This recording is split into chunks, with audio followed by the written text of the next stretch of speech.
think we'll get started. So for those of you who don't know me, my name is Caitlin, and I'm the Stewardship Coordinator with Saskatchewan Prairie Conservation Action Plan, but I wear many hats and shirts in Avonlea. So welcome to our Native Prairie Speaker Series. We actually do a monthly Native Prairie Speaker Series either online or in person. So the online ones are either a webinar format or in person. We try to get out to rural southwest Saskatchewan communities once or twice a year as much as we can and focus on species at risk and prairie conservation. So today we're excited to have Tanner Stevens in Avonlea, and I'm always partial to presentations at Avonlea. There's a few more here than in other areas. But before we begin, I'd like to state that we respectfully acknowledge that we are in traditional territories of many Indigenous nations and communities past and present. For millennia, they have worked to protect these landscapes and the life these areas sustain. I'd like to thank these original caretakers and acknowledge the ongoing presence of Indigenous peoples in Canada today. I'd like to invite everyone to join us for a webinar on July 31st about migratory birds at Red Berry Lake Biosphere Reserve, and you can register for that through the PCAP website. We are going to try to record the presentation today and upload it to PCAP's YouTube channel in the near future. It'll probably take me a couple of days to process it. But if you haven't checked out the YouTube channel, it's youtube.com/user/skpcap, and there's like over 200 webinars. Come on in, grab a seat. There's lemonade too if you'd like. We have over 200 webinars with kind of information about all sorts of different species covering lots of different topics. So today's presenter, Tanner Stevens. Tanner grew up in Avonlea, Saskatchewan, where his family has a small ranch. He followed the cattle to the University of Saskatchewan, where he graduated with a degree in Animal Bioscience, and he now works as a wildlife biologist and spends his free time enjoying the grasslands and the plants and animals that call it home. So I'll pass it over. Thank you. It's better for me to stand here, or is the that's a good spot. Yep. Okay. Thank you for that introduction. Thank you all for coming. Thank you, East End, for hosting us. I'm really excited. So yeah, Caitlin gave a great introduction to me, so I don't have to spend much time talking about myself. I can talk about Ferruginous hawks for more of my time. Before I get into that, though, I kind of want to talk about why I'm here and why I'm doing this. This isn't my job. This is kind of just a hobby and an interest of mine. I joined the Canadian Conservation Corps last fall, which is a Canadian Wildlife Federation run program sponsored in part by the Canada Service Corps. So it's a lot of names and it's kind of a confusing program, but I can talk about my experience and kind of how it works. So it's broken up into different stages. Stage 1 is kind of an experiential learning and excursion part of it. So I had the opportunity to go to Vancouver Island and spend almost a month doing different trainings and then go sea kayaking and backcountry camping for 2 weeks. So pretty insane. Stage 2 then partners you with a conservation organization across Canada. There's probably over 100 options and opportunities. I had the opportunity of going to Kawartha Land Trust in the Peterborough, Ontario region to spend 3 months working there. Finally, the stage 3 portion is where we all go after our home communities and start working on service-based projects, kind of conservation-minded, self-led kind of things. So this is where I'm now at and kind of working. I also want to mention all of this was free, or there's no cost associated with it, just a time commitment of about 4 months. So yeah, my project, as I've coined it, Home for Hawks, allows me to do different presentations such as this. I will be putting up some platforms as kind of the main purpose, and as we're working on resources for Saskatchewan on hawk platforms. So it was kind of a little bit of a no-brainer for me. I'm a big fan of birds, big fan of the prairies. So when I was tasked with coming up with a service project involving conservation, I obviously had to go for the prairies and the grasslands. So I've had the opportunity of banding Ferruginous hawks as well. All these pictures, most of them are from me, and they all are under the right permits and under the right training and everything. Don't try this at home. But yeah, I've had the opportunity of working with Ferruginous hawks in the past and still do, and so it was kind of a no-brainer to kind of work with the conservation of them. Before I get into platforms, I do want to talk about the bird itself. So the Ferruginous hawk, or in Latin, Buteo regalis, They are migratory, so they spend most of their time in southern states into Mexico, and will migrate up here to Canada and in the northern states in the spring. So they come around March, early April, where they'll set up their nests and return every year. They'll then have their young and raise their young throughout the summer, where they'll eat up to 500 gophers, feeding themselves and all their young. So it's crazy amount. And then once the young fledge, they'll return back south for the winter, come end of July throughout August into September. So quite a fast period here, but they're doing quite a lot of impact and are a really great species to have around. They also, before I continue, they are a monogamous bird species, so they will, or more or less, breed for life, the same pair, and they'll return to the same territory, and if the site nest is suitable, they'll return to the same nest every year. So that's why platforms are such a great thing to put up, because they'll use it for decades almost. Well, the oldest living hawk ever recorded was 27 years, but I know of hawks that have been in the same area for at least 10 years, so they can live for quite a long time. Before I continue, I kind of want to do a little bit of an identification, because that's a really good starting point when trying to attract Ferruginous hawks to your land. So Ferruginous hawks, as I said, are the largest hawks. There's kind of the three main species that you'll find around here. There's Ferruginous hawk, there's Swainson's hawk, and then also red-tailed hawk. So Ferruginous hawks are very light. They're very pale on their breast and their underwings, but they have this kind of rusty reddish-brown color on their backs and the top of their wings as well as their legs. So Ferruginous actually translates in Latin to rusty or iron, so that's where they get their name from. So it's a good kind of starting point. This is true for most of the population. There is, however, about 10% of the population which displays as a dark morph hawk. So that third picture from the left is one of them. They're basically completely chocolatey brown with only a few white feathers on their underside, their primaries. So they kind of look like turkey vultures soaring, but if you're able to see the head and able to see other features, you can definitely tell it's a Ferruginous hawk. And the one on the very left, that's a juvenile. They get this, they're very similar, they've got the same kind of color feathers and the same other colors after once their down is gone. But most notably, they'll have a bib of rusty red feathers around their neck, which is different. The adults don't have that. So even between the dark morphs and the light morphs, there's just some characteristics that remain the same, such as their large head, very prominent features. They kind of look angry all the time, but they kind of have a very worrisome call. Their call is kind of weak, I guess. It sounds kind of like they're really sad. But one of the most distinguishing features that puts them apart from other hawks is they have feathered legs. So a lot of other hawks don't have feathers going all the way down to their feet, and they'll have bare legs. But the Ferruginous hawk will have feathers going all the way down to their talons almost. So before I get into platforms again, talking about their habitat and nesting preferences is really important. So their habitat was long believed to be grasslands, native prairie, as long as the eye can see, but that's not necessarily the case. There's actually evidence showing they prefer areas with really diverse land uses. Areas that are about 50% cropland and 50% prairie are kind of the most ideal and suitable spots for them. That's not saying they won't nest in either or, but most will prefer kind of a diverse landscape.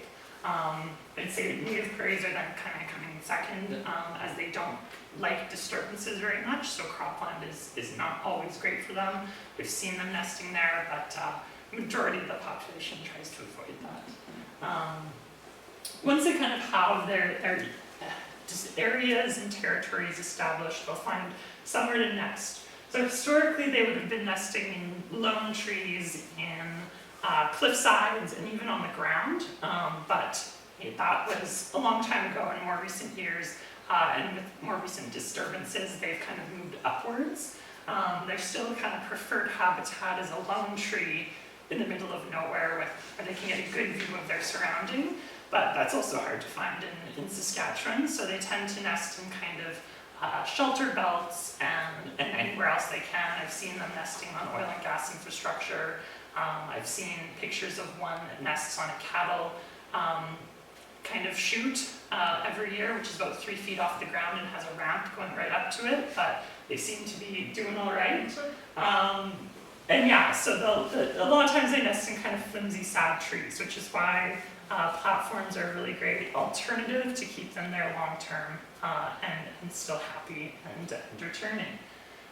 They will build their own nests. They typically build them on top of other birds' nests, magpie nests, things like that. They need kind of a base because they are building massive nests out of trees, manure. They even sometimes use bones and barbed wire and all kinds of other stuff, whatever they can get their talons on. So they're pretty cool, massive nests with a really cool flat platform on top that they raise their young on. And then because it's such a massive, intense nest, they tend to use the same nest year after year. So they'll return to the same site as long as it's suitable, as long as it's good, and they will refurbish it. They really like construction, so they'll add to it every year, which can mean you get massive, massive nests that are used for a long time, which also kind of goes against really weak, flimsy trees falling down. Oh, and then I should mention, once they are nesting, they lay clutches of about 2 to 4 eggs, but that can range anywhere from 1 egg to 6 eggs in nestlings. It really depends on the abundance of food for them. So if it's a really abundant year for gophers, there will be lots of Ferruginous hawks, but if there's kind of a really weak year, they might not have as many nestlings. So they need kind of a really steady supply of gophers, but they really help keep them in check as well. So now I'm going to get into the artificial nesting platforms, kind of the whole purpose of what I'm doing for the conservation of them. So really the type of platform that people put up is very dependent on who's putting it up, what resources are available, where they're putting it up, and things like that. There's no right or wrong design and method to putting them up. As long as it's safe, sturdy, and in good habitat, it's a great idea. So I'll talk a little bit about these kind of designs. This is kind of a trilogy of platforms that I've found in my research. So this one on the far left here is very glamorous. It's a nice big post with a really big platform on top. It's got metal grating on the side for great drainage. And then the 2x4s you can see here are kind of to protect against wind and provide a little bit of shade. And then it's also got a platform and perch for the adults to sit on. So this is like the highest class of platform that you can make. It wasn't being used at the time, but it was just put up within the last year. So it's got time still. That's of course very intensive and a lot of materials and effort to put on. So if you have that, good for you. A happy medium that I have a slight preference for is the middle one there. It's kind of a triangle base. It uses the one post. This one specifically is a metal post, but it can be made out of wood just as easily. So I got the triangle base that the nest sits on. The only considerations with this one are because it's all kind of lopsided, you have to really make sure it's sturdy ground that you're putting it in, because I've seen some that lean over to the side and eventually the nest will fall out, which is kind of the opposite of what we're trying to accomplish. The last one on the very far right side, great idea. This one's maybe not the best example because this is a dead tree and the platform is actually falling out of the tree currently. But it is still being used and is successful, but it's a great opportunity to kind of stabilize that and possibly next year putting up a more sturdy platform for them to use. This one was a wooden platform put up in a tree, just to kind of promote them to build on top of that, because it can be kind of hard to start a nest in a tree. So if there's anything to start that for them, it really helps. I have a slight preference towards using a wire metal basket. That's just super cost effective, super easy to make, and super lightweight to put up. and it works just as well. So there's all kinds of options, there's no right or wrong, but there's definitely some considerations to put in. Definitely, I would say requirements, but some things to keep in mind are the height. It's kind of recommended to be anywhere from 12 to 20 feet tall. That just helps protect against predators like raccoons and things, while also being safe to work that high and everything else. So between kind of 12 to 15 is kind of that sweet spot of nesting platform. And the platform itself, it's recommended to be about 2.5 feet by 2.5 feet or 3 feet by 3 feet. It has to be quite large because they are quite large birds. And if there's a clutch of 5 or 6 nestlings in there in a good year, it gets quite crowded for them. So they need a lot of space to kind of raise their young.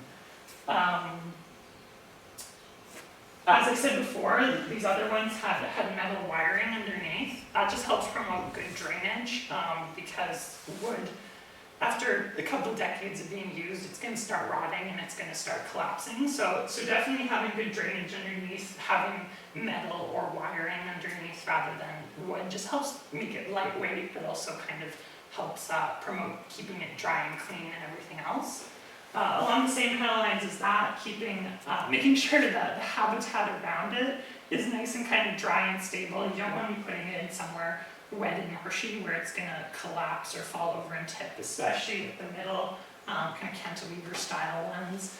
It's just not great to put it there for long term. Additionally, the middle picture shows this perfectly. Although it doesn't have one, it's a metal post that's very sturdy.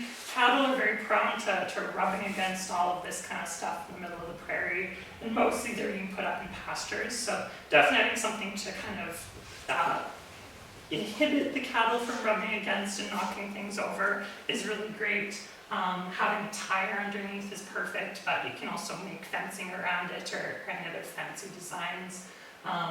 Nature Saskatchewan has a great program, Stewards of Saskatchewan, and if you join that program and have a Ferruginous Hawk nest on your property, they can provide funding for cattle guards around Ferruginous Hawk nests. So definitely contact them, the Stewards of Saskatchewan program. You can contact me and I can get you in hold of someone there.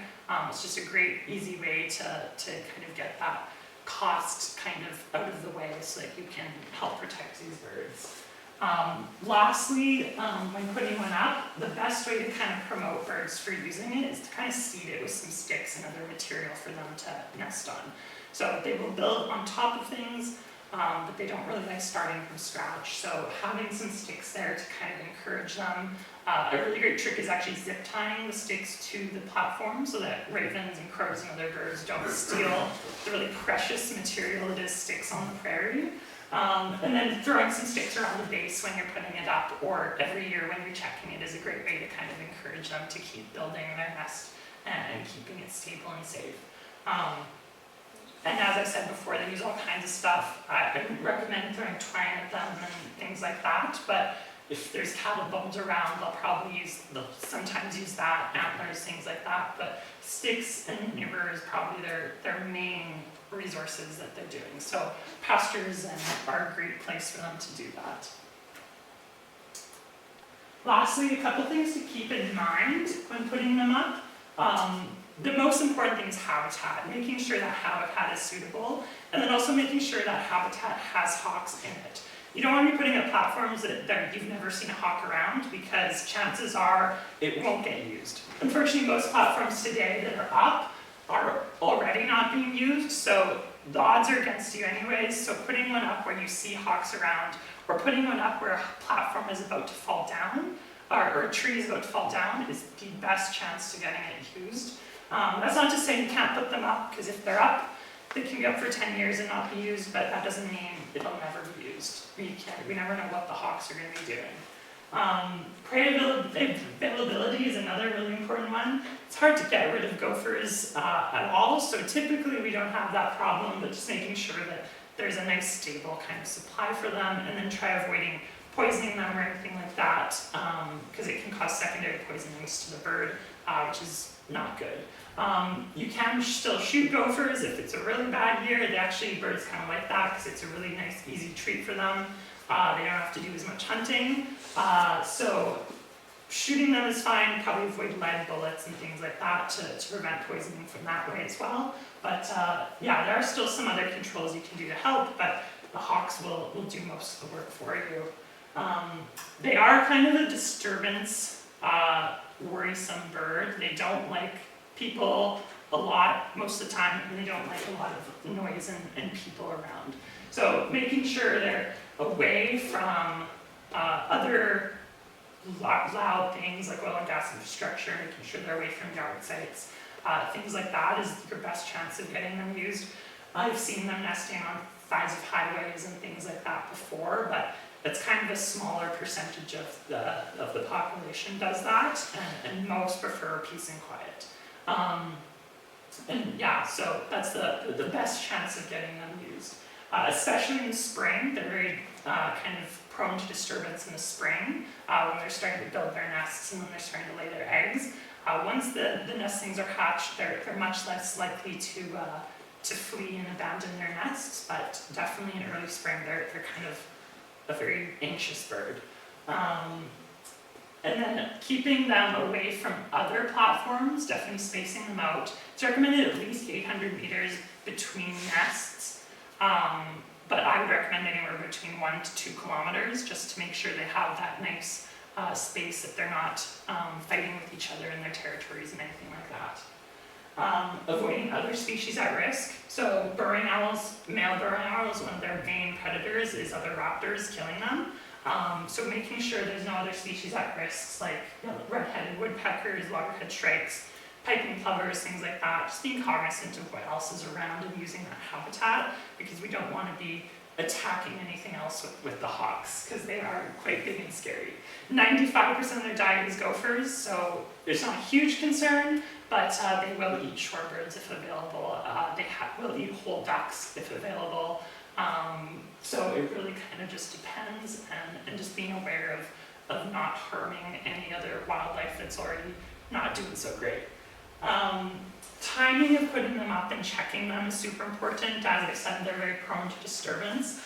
So making sure you're putting them up after migration or before they come back, throughout the fall or winter or whenever, and checking them during those times, or checking them from at least 200 meters or so when they are there, is really great to kind of prevent them from fleeing the site or from leaving and never coming back.